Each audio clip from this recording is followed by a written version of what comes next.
तो भाई लोग कैसे हो। आज मैं आप लोग के लिए दुश्मन नागराज का अगला भाग लेके आया हूँ। चलिए कहानी स्टार्ट करते हैं।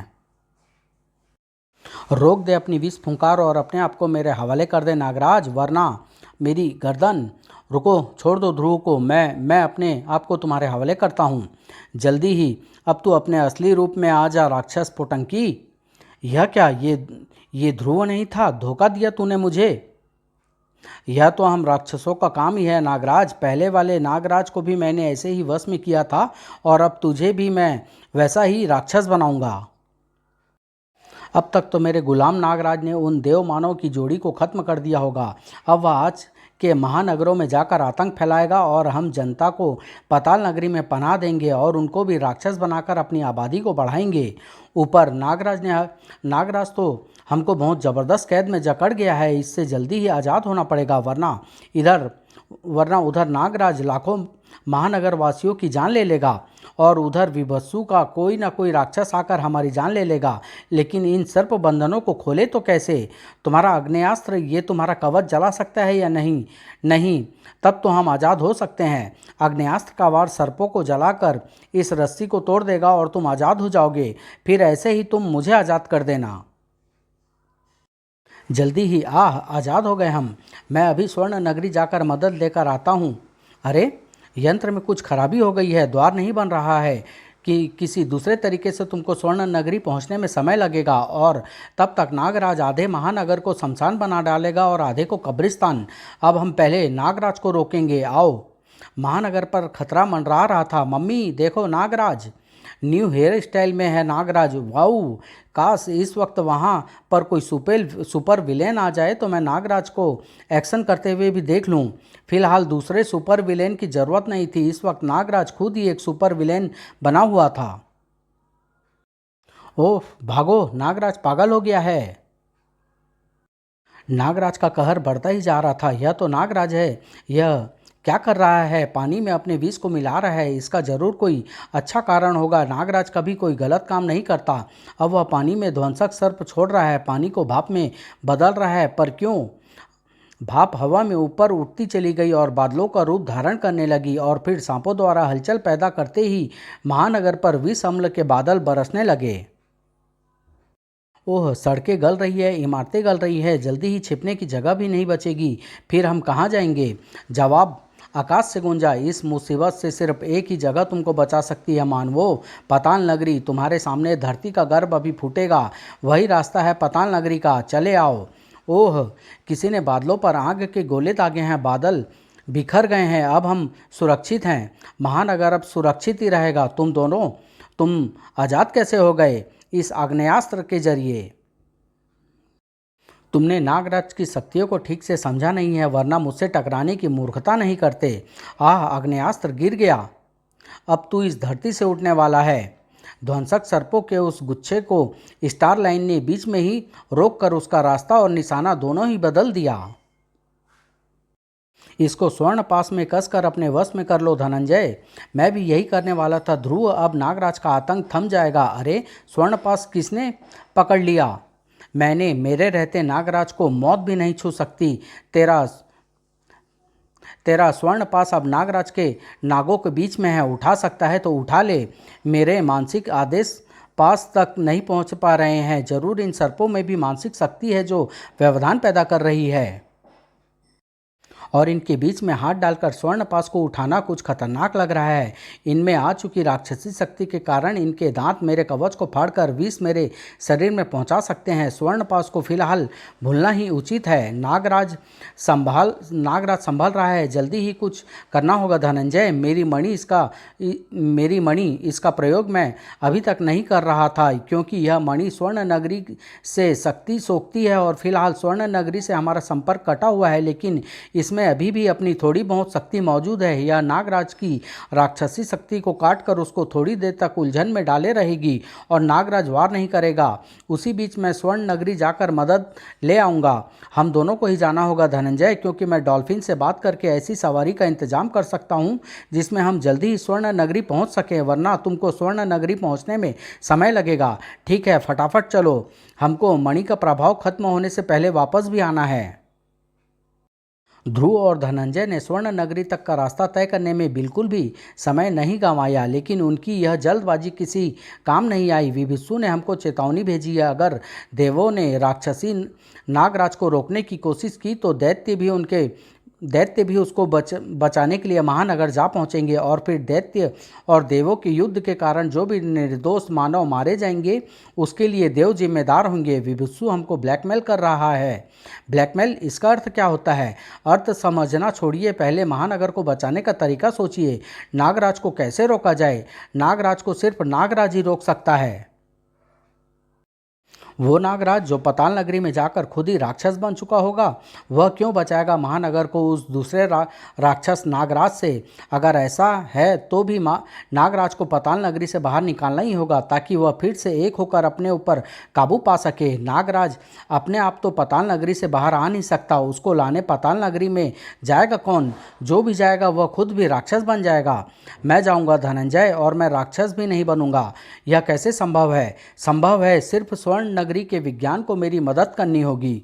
पताल नगरी में नदी की तरफ वाले द्वार की पहरेदारी करने में बड़ा मजा है। कोई मछली या मगरमच्छ आ जाए तो मार कर खा लो, दबा कर खा लो, भर लो पेट को डबाडब। अभी तो खाने की बेहद कमी होने वाली है, क्योंकि बाहर वाले कई मानव अब शरण लेने यहाँ पर आते ही होंगे। गलत, पताल नगरी की आबादी बढ़ने वाली नहीं बल्कि घटने वाली है, क्योंकि जब पताल नगरी ही नष्ट हो जाएगी तो उसकी आबादी तो खुद ब खुद खत्म हो जाएगी। ये कौन है? यहाँ तक कैसे आ गया? यह तो नागराज का साथी है। आश्चर्य तो यह है कि इस पर पताल नगरी के जादू का असर नहीं हो रहा है। क्यों? हमारे राक्षसी वार भी इस पर व्यर्थ हो रहे हैं। हथियार से वार करो, ये बहुत फुर्तीला है। वार बचा जा रहा है, चाहे जितना फुर्तीला हो, लेकिन हमारा एक हाथ पड़ेगा तो सारी हड्डियां एक साथ टूट जाएगी। सारी हड्डियां तोड़ने की ज़रूरत नहीं है, सिर्फ एक नस दबाना काफ़ी है किसी को बेहोश करने के लिए। ये दोनों तो सो गए, लेकिन अब इस नगरी में नागराज को कहाँ पर ढूंढूं? वो रहा, पकड़ो इसको, उस तरफ मत जाने देना, उधर इसका साथी कैद है। बड़े मूर्ख है ये, मेरी मुश्किल को खुद ही हल कर दिया। अब उधर का रास्ता साफ करना है, और ये काम मेरे सिग्नल फ्लेयर करेंगे, क्योंकि अंधेरी पताल नगरी में रहने वाले राक्षस तेज रोशनी के आदी नहीं होंगे। रास्ता साफ हो गया, अब आगे का प्लान नागराज तक पहुँच कर बनाऊँगा। खबर विभत्सु तक भी जा पहुंची थी। गिद्धड़ों, उल्लुओं, एक मानव को नहीं संभाल पा रहे हो? थू है तुम्हारे राक्षस होने पर। ना जाने क्यों उस पर राक्षसी शक्ति के वार बेअसर सिद्ध हो रहे हैं, और वह हम पर मानवीय हथियारों से वार कर रहा है। अगर देवी हथियार होते तो शायद हम उनको काट सकते थे, लेकिन मानवीय हथियार कैसे काटें? उसके हथियारों को मैं बेकार कर दूंगा। फिर पता करते हैं कि उस पर राक्षसी शक्ति असर क्यों नहीं कर रही है। ध्रुव नागराज तक पहुंच गया था। वह रहा नागराज, अभी तक वह सही सलामत है, राक्षस नहीं बना, लेकिन उसको घेर कर कई राक्षस खड़े हैं। नर्व गैस कैप्सूल का प्रयोग करता हूँ नागराज पर तो उसका असर होगा नहीं, लेकिन सारे राक्षस जरूर बेहोश हो जाएंगे। लेकिन नर्व कैप्सूल निकाल पाने से पहले ही ओह, मेरी बेल्ट हवा में घुल रही है। ब्रेसलेट, शूजिंग तथा स्केट्स भी गायब हो रहे हैं। ओह, स्टार लाइन भी गायब।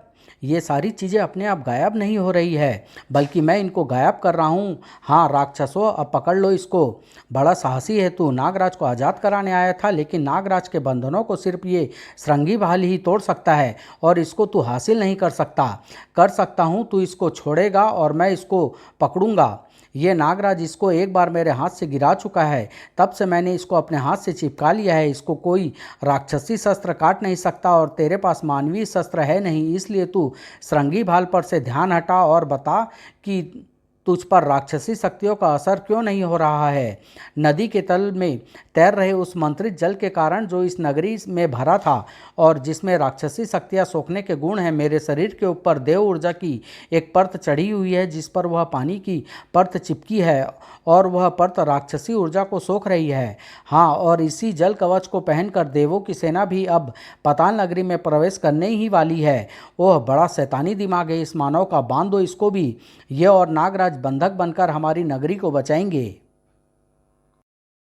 अगर हम बंधक बन गए तो सचमुच पूरी देव सेना बेबस हो जाएगी। नागराज को आज़ाद कराना बहुत ज़रूरी है। वह एक बार आज़ाद हो गया तो पूरी राक्षस सेना से निपट लेगा। लेकिन नागराज को आज़ाद कैसे करूं?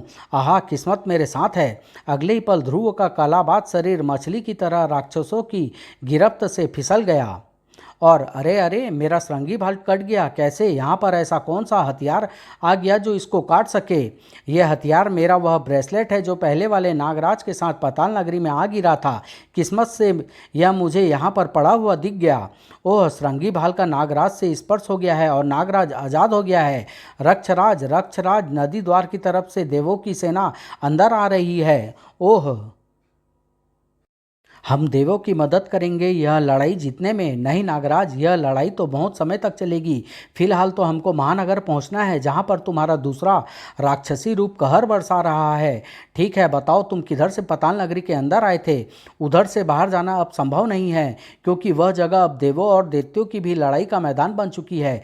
हमको उधर से बाहर जाना होगा जिधर से तुम नीचे गिरे थे। ठीक है, तुम मेरी पीठ पर चढ़ जाओ। हम पाताल नगरी की दीवार पर चढ़कर पहले उस छेद तक पहुंचेंगे और फिर बाहर निकलेंगे। ओह, समय सही समय पर निकल आए, वरना अब मेरा वह स्वसम्मोहन भी टूट रहा था जो राक्षसी शक्ति का प्रतिरोध कर रहा था। ओह, महानगर में फिर से बारिश हो रही है। ये जरूर विषअम्ल की बारिश ही होगी। यानी दूसरा नागराज संभल चुका है।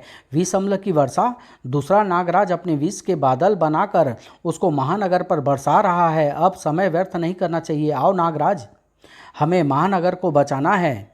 कोई नहीं बचेगा, जो यहाँ पर रहेगा नहीं बचेगा। बचने की एक ही जगह है, पाताल नगरी। धरती में बने उस छेद में कूदते जाओ, वह रास्ता तुमको पाताल नगरी तक ले जाएगा और सुरक्षित रखेगा।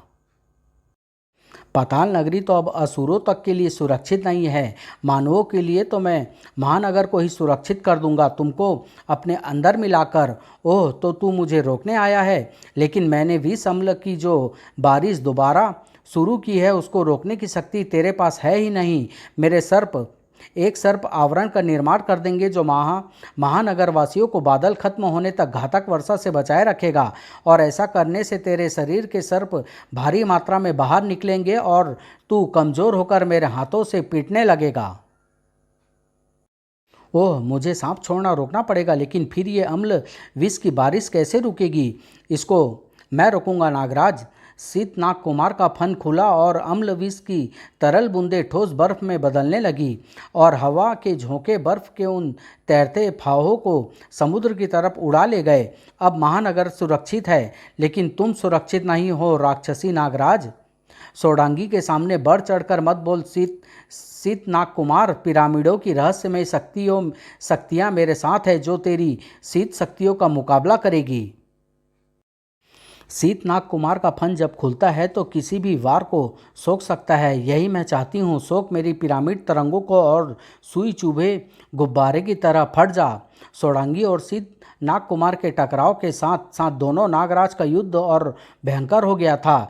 तुझे मारकर तेरी सारी शक्तियाँ मैं हासिल कर लूँगा, लेकिन मुझे सिर्फ अपनी खोई शक्तियाँ ही नहीं बल्कि अपना खोया हुआ वह आधा शरीर भी चाहिए जो फिलहाल तुम्हारे पास है। नागराजों का युद्ध तेज होता जा रहा था और साथ ही साथ देव और दैत्यों का युद्ध एक परिणाम पर पहुंचता जा रहा था। ध्रुव ने हमको गजब का तरीका बताया। धनंजय, राक्षसी शक्तियाँ मंत्रित जल के कवच के कारण हम पर असर नहीं कर रही है। हाँ, लेकिन ध्यान रहे एक भी राक्षस की जान न जाए, क्योंकि ये वास्तव में वे मानव हैं जो पाताल नगरी के कारण राक्षस बन गए हैं। हम इनको फिर से मानव बना देंगे। इनको सिर्फ बंदी बनाओ। ओह, देवों के अप्रत्याशित हमले ने हमको पूरी तरह से मात दे दी है, लेकिन अभी भी मेरे पास एक ऐसा मोहरा है जो पूरी देव सेना को नष्ट कर सकता है। नागराज, मुझे उसको महानगर से वापस लेकर आना होगा जल्दी से जल्दी। विभुत्सु कहीं नजर नहीं आ रहा है, जाएगा कहाँ? यहीं कहीं छिपा होगा कायर। देर सवेर मिल ही जाएगा। बाहर जाने के सारे रास्ते बंद है। विभुत्सु यहाँ पर आ रहा था जब दोनों नागराज का युद्ध महानगर पर कहर बरसा रहा था। कहीं तुमने नागराज को यहाँ पर लाकर भूल तो नहीं की है ध्रुव? अगर राक्षसी नागराज जीत गया तो फिर यह दुनिया ही खत्म हो जाएगी। नागराज को मदद चाहिए, लेकिन यहाँ पर ऐसी कौन सी चीज़ है जो राक्षसी ऊर्जा से लड़ सके? यस, एक चीज़ तो है। कहाँ जा रहे हो ध्रुव? क्या याद आ गया तुमको?